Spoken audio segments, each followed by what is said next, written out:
अस्सलाम नमस्ते, मैं अंजुम बानो आप सबका स्वागत करती हूँ पारो वॉइस में। और आप सभी को महिला दिवस की हार्दिक शुभकामनाएँ। और इसी के साथ आज हमारे साथ जुड़ी हुई हैं रुनझुन जी। हम उनसे बात करेंगे और महिला दिवस पे भी बात करेंगे और एक वो जो है एक साइकोलॉजिस्ट हैं तो उस पे भी बात करेंगे। पर पहले हम रुनझुन जी से उनके बारे में जानेंगे। और आप सबको फिर से पारो वॉइस की तरफ से महिला दिवस की बहुत-बहुत शुभकामनाएँ। नमस्ते। नमस्ते। मैं रुनझुन जी, और मैं एक काउंसलर हूँ, साइकोलॉजिस्ट, जी। जिनको आप हिंदी में मनोवैज्ञानिक भी बोलते हैं। अ, बहुत लोगों को लगता है कि मनोविज्ञान में क्या ही होता है, क्या ही इसके बारे में बात करनी चाहिए। रंजू मैम हम इस पे बात करेंगे पर आज महिला दिवस है तो अच्छा। हम पहले थोड़ा सा ना उन महिलाओं के बारे में जान लेते हैं जिन्हें शायद महिला दिवस के बारे में भी नहीं पता है। अच्छा। तो पहले आप महिला दिवस पे हम बात करते हैं। क्या आपको लगता है कभी आपने काउंसलिंग के द्वारा ऐसा ऐसा पता चला हो कि कुछ महिलाएं ऐसे होती हैं जो डिप्रेशन में होती हैं, उन्हें कुछ चीज़ों की पता नहीं होती है। तो आज महिला दिवस पे हम उन महिलाओं के बारे में थोड़ा सा आपसे जानना चाहेंगे। जी। मेरे काउंसलिंग के पूरे करियर के दौरान मैंने काफ़ी महिलाओं से डील करा है। उनके आपके डिसऑर्डर्स होते हैं, डिप्रेशन होती है, एंग्जाइटी, मतलब बहुत तनाव होता है उनको। जी। और उनको समझ में नहीं आता कि हम उसको कैसे फेस करें, उसको कैसे सॉल्व करें, क्योंकि उनको लगता है कि ये तो रोज़मर्रा की प्रॉब्लम्स है, तो क्या ही होगा इससे। बट जैसे आप अपने शरीर का ध्यान रखते हो, फिज़िकली आप देखते हो कि चोट लगी है तो पट्टी लगानी है, वैसे ही आपका जो मन होता है, आपका दिमाग जो होता है, उसमें भी ऐसे कभी-कभी तनाव बढ़ जाते हैं, जिससे हमें उसको बैंडेड लगाने की ज़रूरत पड़ती है, उसको दवाई देने की ज़रूरत पड़ती है। दवाई मतलब एक गोली नहीं, दवाई मतलब आप कुछ एक्टिविटीज़ करें, जैसे कि जो भी आपको अच्छा लगता है, ताकि वो आपको मन शांत करे। उसी को ही अम, हम और बहुत ऐसा होता है कि जितनी भी औरतें होती हैं, वो अपने काम में इतनी लगी होती हैं, मतलब घरेलू काम होते हैं, बाहर जो वर्क कर रही होती हैं, जी। उनको लगता है कि इस पे ध्यान क्यों ही दें, बट क्यों नहीं दें, क्योंकि अगर आप अपने मन से और अपने दिमाग से तंदुरुस्त रहेंगी, तभी तो आप एक अच्छी खुशहाल ज़िंदगी अपने आप के लिए बना पाएंगी। और अगर आप खुश रहेंगी तो आपके आसपास आपके जो परिवार वाले हैं, आप जो जहाँ पे काम करती हैं ऑफिस में, आपके जो बच्चे हैं, उन सब के साथ आप एक अच्छी ज़िंदगी बिता पाएंगी, क्योंकि आप एक जो महिला होती है वो एक हर फैमिली का एक बैकबोन होती है, एक रीढ़ की हड्डी होती है। बिल्कुल। और अगर वो रीढ़ की हड्डी कमज़ोर पड़ जाएगी तो पूरी जो एक फाउंडेशन होता है, पूरा जो एक जो बेस होता है, एक वो जब हिल जाता है तो पूरी इमारत ही टूट गिर जाती है, बिल्कुल। हिल जाती है। तो इसलिए आप अपने आप को इम्पोर्टेंट फील कराइए, इम्पोर्टेंट फील कीजिए, क्योंकि आप से ज़्यादा मेहनती और कोई नहीं होता है। हम एक्चुअली बहुत मेहनती हैं। बिल्कुल। और हमें तंदुरुस्त मन से, तन से और शरीर से सबसे तंदुरुस्त रहना पड़ेगा। जी। तो मैं अब जो मैं सवाल करने वाली हूँ वो आपसे रिलेटेड है। आपको मतलब कैसे क्या लगा कि मुझे मतलब जो है मनुष्य विज्ञान की मनोविज्ञान। पढ़ाई मनोविज्ञान की पढ़ाई पढ़नी है या फिर ये थॉट आपको कहाँ से आया कि मुझे यही करना है? बचपन से ही मेरी मम्मी मुझे बहुत कंप्लेन करती थी कि ये कितनी फ़ोन में बातें करती रहती है। और फ़ोन में बात करने का मतलब यही था कि मैं जितनी भी आपकी स्कूल में जो परेशानियाँ होती हैं मेरे फ्रेंड्स की, बिल्कुल। कि मम्मी पापा से लड़ाई हो गई, किसी का अफेयर चल रहा है स्कूल में, तो वो बिल्कुल। सब होता है। तो मैं घंटों घंटों बस बातें ही करती रहती थी, और उसकी वजह से मैं पूरा पूरा दिन सिर्फ बातें ही करती रहती थी, अपनी फ्रेंड्स से, अपनी मदर से, सबसे, अपनी सिस्टर से। तो फिर बस मुझे लगा कि मुझे लोगों की कहानियाँ सुनने का बहुत शौक़ है, क्योंकि हर इंसान बहुत ही अलग प्रकार का यूनिक होता है, और हर इंसान की एक पीछे एक बहुत ही उनकी गहराइयाँ होती हैं, कहानियाँ होती हैं। और कितने लोग हैं संसार में, और सबकी अलग अलग कहानियाँ, सबकी अलग अलग स्टोरीज़ होती हैं, तो मुझे वो सुनने का बहुत शौक़ है। बस मुझे लगा कि यही एक फील्ड है जो मैं चूज़ कर सकती हूँ, क्योंकि आप सबको बहुत ही अलग वे से जानते हो। बिल्कुल। और ठीक है, मैं काउंसलर हूँ, लेकिन मैं भी अपने हर क्लाइंट से, जिनसे मैं बात करती हूँ, उनसे बहुत कुछ सीखती हूँ। तो मेरे लिए गिव एंड टेक एक रिश्ता बन जाता है। आपका सबसे पहला केस जो आप करने के लिए गई थी, मतलब बात करने के लिए अपने क्लाइंट से गई थी या फिर नहीं समझने के लिए गई थी, तो उसमें आपको क्या दिक्कत आई थी सबसे पहले वाला? या फिर क्या अच्छा लगा था आपको या फिर क्या बुरा लगा था कि नहीं ये नहीं करना चाहिए या फिर मैंने ये करके बहुत अच्छा किया? हम्म, तो जैसे मेरे पास एक केस आए थे। वो जो मैम थी वो काफ़ी ज़्यादा एक हाई पोस्टेड ऑफिस में काम करती थी। एंड उनको ना, उनका जो कॉम्प्लेक्शन था फेस का, वो थोड़ा डार्क जी। था।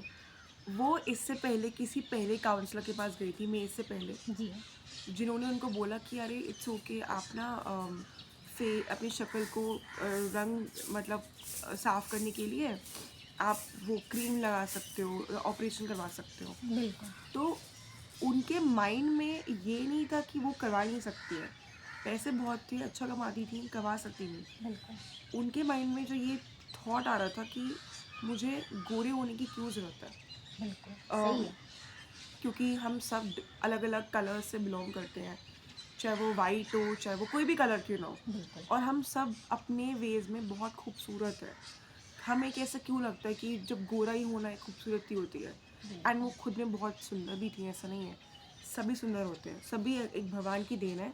लेकिन उनके माइंड में ये छवि हुई थी कि नहीं, मैं अच्छी नहीं लगती हूँ, और अच्छी नहीं लगती तो फिर वो कुछ अपने ही ऑफिस में ढंग से काम नहीं कर पा रही थी, परफॉर्म अच्छा नहीं कर पा रही थी, लोगों से मिलती नहीं थी। शादी की उम्र में रिश्ते मतलब नहीं बात करती थी, कि उनको लगता था कि उनको सब रिजेक्ट करके चले जाएंगे।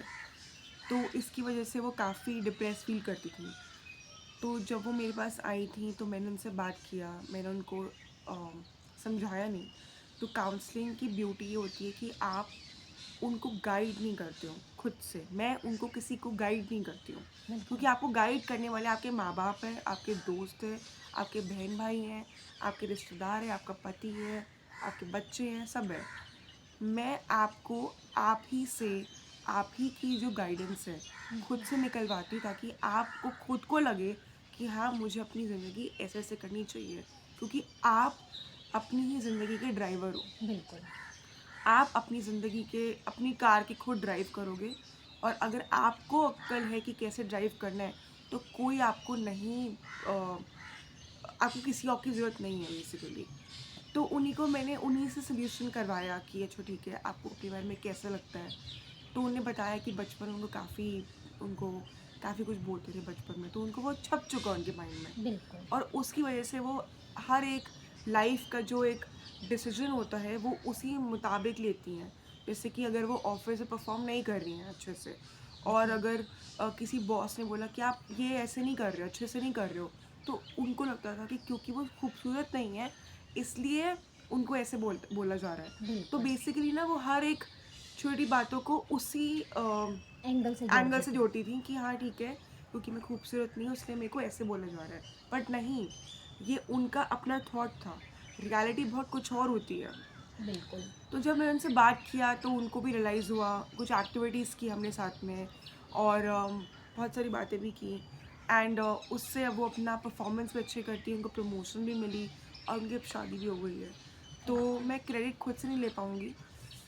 उनने भी काफ़ी अपने पे मेहनत करी है, बट हाँ, क्योंकि उनके माइंड में था कि नहीं, मुझे अपने आप को बेटर फील करवाना है, वो ही काफ़ी होता है। बिल्कुल। एक स्टेप काफ़ी होता है आपको अपनी ज़िंदगी सुधारने के लिए।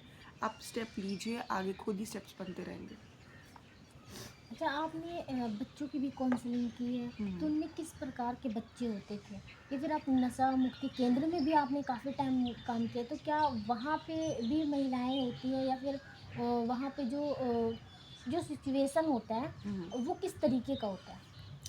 जी, तो मैंने ऐसे बच्चों के साथ काम किए है। अ, तो कई बच्चे जो होते हैं उनको बोलते हैं स्पेशल चिल्ड्रन। और स्पेशल का मतलब ये होता है कि अ, जैसे कि हम जैसे रोज़मर्रा की जब हम बच्चे होते हैं जी, तो हमें ABCD सिखाया जाता है। बिल्कुल। कुछ बच्चे होते हैं जो ए को ई समझते हैं और बी को डी समझते हैं। ऐसी मूवी तारे ज़मीन पर आपने देखी होगी जो आपने आमिर खान की बहुत ही अच्छी मूवी थी। बिल्कुल, बिल्कुल तो देखिए। वो मूवी जो थी वो इसी इस पे थी कि कई बच्चे थोड़ा लेट में सीखते हैं या उनका सीखने का तरीका बहुत डिफरेंट होता है। आप हर बच्चे को एक तरीके से नहीं पढ़ा सकते क्योंकि हर बच्चे की अपनी अपनी एक स्पेशलिटी होती है। हर बच्चे की अपनी सोचने की समझने की जो क्षमता होती है वो बहुत ही यूनिक होती है, बहुत डिफरेंट होती है। अम, जैसे कि आप और मुझ में डिफरेंस हो सकता है। बिल्कुल, बिल्कुल ठीक। तो पढ़ने लिखने का तरीका, सोच से समझने का तरीका, तो क्लास में 40 बच्चे आप कैसे एक्सपेक्ट कर सकते हो कि हम सब एक ही उस पे पढ़ते रहेंगे। तो मेरा काम यही था कि जो ये बच्चे जो थोड़ा लेट सीखते हैं या फिर जो डिफरेंट तरीके से सीखते हैं, उनसे मैं उनके लिए कैसे उनकी हेल्प कर सकती हूँ ताकि वो पढ़ाई में, अपनी एजुकेशन में पीछे नहीं हो, स्लो हो, बट ये नहीं हो कि उनको कुछ आ ही नहीं रहा हो। और बहुत माँ-बाप को लगता है कि नहीं ये नॉर्मल क्यों नहीं है? नॉर्मल हम सब हैं, हम सब डिफरेंट हैं। तो उस डिफरेंट को अगर अपने बच्चे को आप उस नज़रिए से देखेंगे कि हाँ ठीक है, ये अलग है, तो इसको अलग तरीके की आपको अप्रोच देनी पड़ेगी। बिल्कुल। तो हम उस पे काम करते हैं। बहुत माँ-बाप ऐसे आते हैं जो मार पीटते हैं अपने बच्चों को कि ये सीखता नहीं है या फिर अपने किसी 2 बच्चे हैं अगर, उसमें से एक बच्चा टॉप करता है, एक बच्चा थोड़ा नहीं कर पा रहा है, तो ये नहीं देखेंगे कि उसमें प्रॉब्लम क्या है या फिर उसको कैसे हम समझा पाएँ। वो ये देखते हैं कि नहीं, बड़ा वाला अच्छे से कर रहा है, बड़ी वाली अच्छे से कर रही है, तो वो क्यों नहीं कर सकता है? अरे! मैंने जैसे बोला कि हम सब यूनिक हैं, हम सब डिफरेंट हैं, तो हम सबकी डीलिंग अलग-अलग ही होती है। अगर हमारी शक्लें अलग हैं, तो हमारा दिमाग, हमारा सोचने का तरीका सब अलग-अलग होता है। चाहे आप एक फैमिली से बिलॉन्ग करते हो, चाहे आप एक साथ रहते हो, सब अलग है। तो बिल्कुल। अम, बस हम उन्हीं बच्चों में काम करते हैं। ऐसे मैंने उनके लिए एक्टिविटीज़ प्लान की थी ताकि वो अपनी एजुकेशन में, अपनी रोज़मर्रा की ज़िंदगी में उसको ढंग से फ़ंक्शन कर पाएँ। और जाके आपने पूछा नशा मुक्ति केंद्र के बारे में, औरतें भी आती हैं, औरतें भी आती हैं और अलग-अलग रीज़न्स की वजह से आती हैं कि घर पे पति परेशान कर रहा है तो उन्होंने फिर सोचा कि अकेलापन होता है, तो अकेलापन की वजह से वो अलग-अलग चीज़ों पे डिपेंडेबिलिटी लाती है। डिपेंडेंस का मतलब होता है कि जब ऐसा ही होता है ना कि जो फैमिली होती है वो ध्यान नहीं देती है, पति होता है वो ध्यान नहीं देता है, तो वो ध्यान भटक जाता है। हाँ तो जी, तो हम जो जो है मिलता है हम उसको लेने की कोशिश हम करते उसको हैं। लेने की कोशिश की ये हमारे साथ तो रहेगा ना। वही, वही। तो सबके अपने उसको बोलते हैं कोपिंग मैकेनिज़्म। कोपिंग मैकेनिज़्म जैसे कि अगर मुझे वो डिप्रेस फ़ील हो रहा है और मैं बहुत ही कमज़ोर फ़ील कर रही हूँ दिमाग से, तो जैसे मेरे पास एक मेरा डॉग है छोटा-सा, मैं उसके साथ खेल लेती हूँ। तो मैं अपनी जो डिपेंडेबिलिटी है कि हाँ, मैं किस पे अपनी बात शेयर करूँ जब मैं अकेलापन फ़ील कर रही हूँ, तो मैं बिल्कुल, डॉग को बात कर लेती हूँ उससे, मतलब उसके साथ खेल लेती हूँ।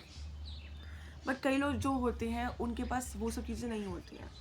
उनको नहीं लगता कि उनको कुछ कैसे उनका मन कोई शांत कर सकता है। तो जो उनके सामने दिखती है वो चीज़, चाहे वो दारू हो, चाहे वो नशे करने के लिए जो पदार्थ होते हैं वो हो, ड्रग्स हो, वो ले लेती हैं और उनको फिर दिमाग से शांत फ़ील करती हैं तो वो लेना शुरू कर देती हैं।